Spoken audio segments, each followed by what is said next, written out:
Buongiorno amici, questa è la prima versione del mio robot.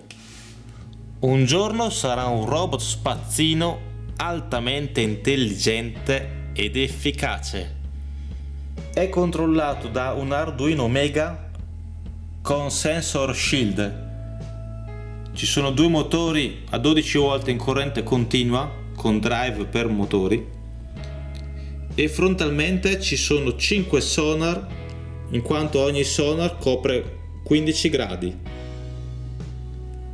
Ai lati troviamo un'altra coppia di sonar per ogni lato per poter squadrare la stanza mantenendo la distanza dalle pareti.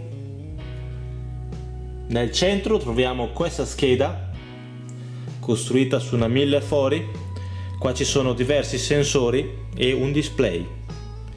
Qui troviamo un sensore di temperatura e umidità per poter tarare alla perfezione i sonar, due indicatori di stato di carica della batteria, una tastiera analogica. Qui nel mezzo c'è un inclinometro su 3 assi, accelerometro e bussola magnetica. Sarà utile per quando tornerà alla base. Questo in mezzo è il robot e qui troviamo aggiornate in tempo reale le misure dei 9 sonar. In verde sono in centimetri le misure. Da qui al divano indica che ci sono circa 67-68 centimetri, ma se io metto una scatola la misura scenderà ovviamente.